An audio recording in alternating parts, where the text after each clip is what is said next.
16 October रोजी जी अमानुष घटना झाली त्या घटनेला मी आपल्या समोर ठेवू इच्छितो आणि अपेक्षा करतो की ती घटना किंवा नारा पार हा आपण लोकांसमोर जनतेसमोर मांडावा हीच आपल्याकडून अपेक्षा।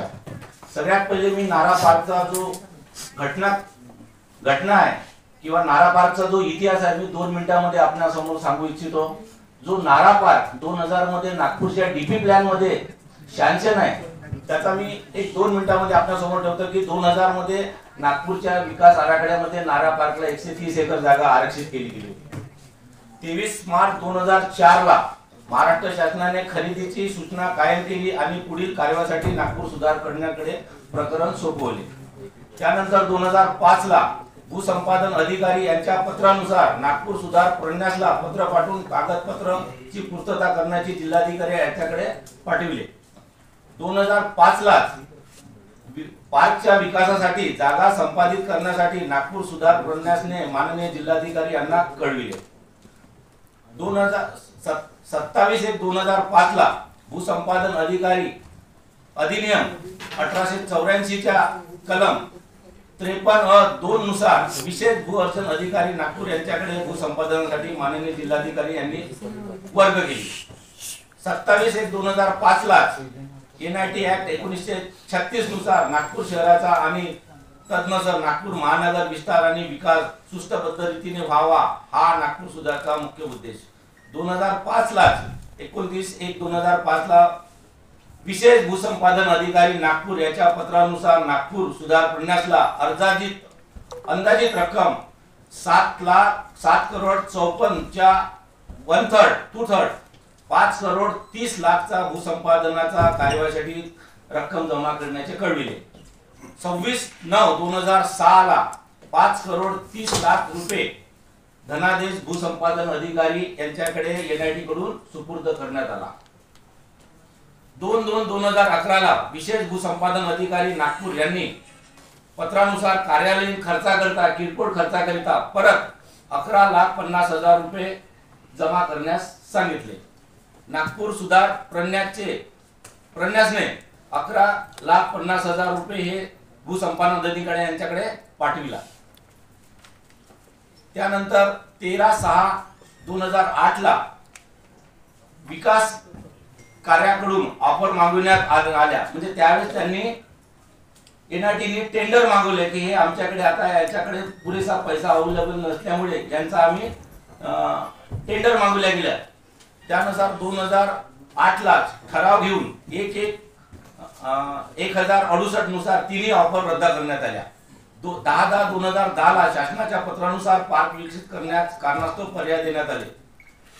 चिन्नास्वामी मुदलियार यांनी पार्कचे आरक्षण कायम ठेवण्यासाठी माननीय उच्च न्यायालयात येथे पिटिशन दाखल केली। माननीय उच्च न्यायालय नागपूर आदेशानुसार पीआर खारिज करण्यात आली। विशेष भूसंपादन अधिकारी यांनी 2005 ला दिलेला 5 करोड रुपयाचा निधी जवळपास 12 वर्ष जवळ ठेवून 27/7/2012 ला 27/3/2017 ला विशेष लँड ॲक्विजिशन अधिकारी यांनी नागपूर सुधार करण्याचे घेतलेले पैसे परत पाठवले आणि 13/7/2017 ला ही जमीन मोकळी करण्यासाठी ठराव घेण्यात आला। 18/6/2019 ला रिट पिटिशन माननीय उच्च न्यायालयात दाखल करण्यात आली संबंधित कास्तकार बिल्डर आणि संबंधित त्या जागेचे मालकाकडून। 2023 ला ठराव क्रमांक 5 खाजगी विकासाकडून जमीन मालकांना योग्य मोबदला एफओआय चे मागून संपूर्ण खर्च खाजगी विकासाकडून करण्याच्या अटीवर मंजूर करण्यात आली। त्यानंतर 2024 ला नागपूर सुधार प्रन्यासने स्थानिक वृत्तपत्रामध्ये याचं टेंडर काढलं की ह्या बगीचाचा विकास करायचा आहे। असा हा एकंदरीत नारा पार्कचा 2000 पासून तर 2025 पर्यंतचा हा पार्कचा घटनाक्रम आहे। आता याच्या संबंधित मी काही आपल्याला डॉक्युमेंट दाखवू इच्छितो की 2006 ला नागपूर सुधार प्रन्यास आणि लँड ॲक्विजिशन ऑफिसर जे कलेक्टरच्या अधीनस्थ काम करते त्यांचं हे 5 करोड रुपये दिल्याचं पत्र आहे। हा व्यवहार झालेला आहे आणि त्याचा जो डीडी जो आहे किंवा पैशाचा जो आहे तो हे डॉक्युमेंट्स आहे की 5 करोड रुपयाचा जो ड्रॉप आहे डीडी हा त्यांनी ट्रान्सफर केलेला होता आणि तोच परत 17 ला वापस घेण्यात आला. किरकोळ कामासाठी 11,50,000 रुपयाचा परत जो खर्च मागितला गेला आहे लँड ऍप्लिकेशन ऑफिसर कडनं तो पण हा खर्चाचा ट्रान्सफर केलेला डीडीचा डॉक्युमेंट्स आहे. नवभारतने नागपूर सुधार प्रन्यासने हे टेंडर काढण्यात गेल्या पार्कचं एकंदरीत हे नवभारतनी छापलेलं टेंडरची कॉपी आहे आणि हा नागपूरचा डीपी प्लॅन. त्यामध्ये स्पष्ट आहे 130 एकर जागा ही नारा पार्क, तो नारा पार्क आता doctor Babasaheb Ambedkar international park झालेला आहे, त्याचा हा डीपी प्लॅन.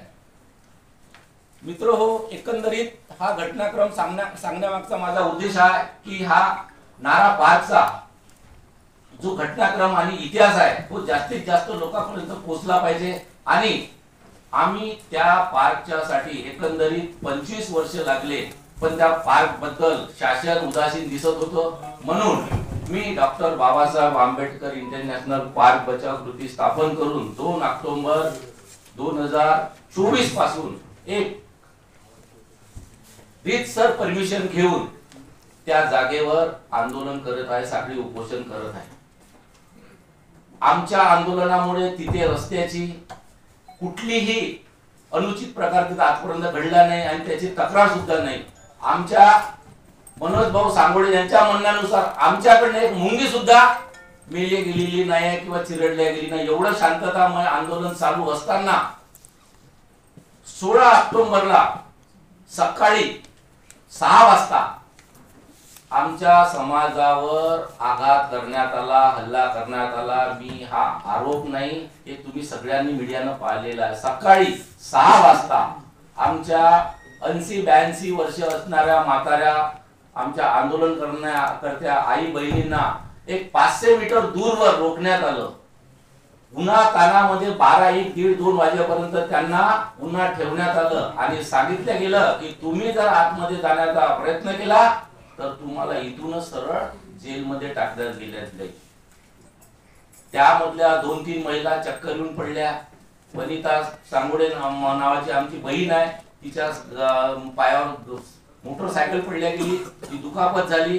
आणि आतमध्ये जाऊन यांनी टिप्पर, जेसीपी, बुलडोजर, यूपी राज करून त्यांनी आमचा पेंडॉल आणि आमच्या अस्मितेचा असलेला पंचशील ध्वज यांना पाडण्यात आला. अक्षरशः तुमच्या काही मीडियावाल्यांनी, इलेक्ट्रॉनिक्स मीडियांनी काही मोबाईल मध्ये त्याच्या क्लिप आहे.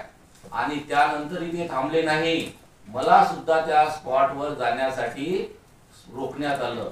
पण मी तेव्हा पोहोचल्यानंतर तिथला जो पोलिसचा आणि महानगरपालिकेचा जो ऍटिट्यूड होता, जो त्यांचा हिटलरशाहीपणा होता, आता त्या हिटलरशाही मध्ये किंवा त्या प्रशासन आणि शासनामध्ये कुठं पाणी मुरलं मला सांगता येणार नाही. पण एकंदरीत मी सगळ्यात विसरलो की तुम्हाला दिवाळीच्या शुभेच्छा देण्यासाठी, पण आमच्या समाजाची दिवाळी ही या शासन आणि प्रशासना समाजाची दिवाळी पूर्ण हे खराब केली.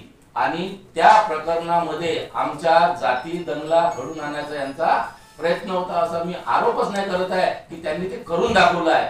पण आपण नागपूरवासी एकदम खूप शांततामय आहे. आणि हे विकास भाऊने सांगितल्याप्रमाणे की तुम्ही 2 वर्ष काम करता, 2 वर्षानंतर निघून जाता, पण शहरातली शांतता टिकवणे आपली काम आहे. तोच आम्ही त्या दिवशी अनुभव प्रचिती करून दिली. आम्ही कुठलाही कायदा हातात घेतलेला नाही. पाडलेला झेंडा आमचा पंचशील आम्ही रीतसर तो त्या ठिकाणी लावला. आम्ही बुद्धवंदना घेतली आणि त्या पंचशीलाचा आम्ही पावित्र्य कायम ठेवलं. आणि संबंधित त्या दिवशी संबंधित जे अधिकारी होते हे तोडणारे प्रामुख्याने हरीश राऊत, प्रशांत निहारे आणि विशेष करून त्यांनी मी नाव घेतो जरीपटका पोलीस स्टेशनचे पोलीस नव्हते त्या दिवशी. हे त्या दिवशीचे हे कुठेतरी शासनाकडून, प्रशासनाकडून, बिल्डरकडून आलेले व्यक्ती होते. त्यांनी कुठली आमची मदत न करता आमच्यावर एक टाईपचा हल्ला केला. मी हा हल्ला म्हणतो. इथंच थांबतो. जय भीम.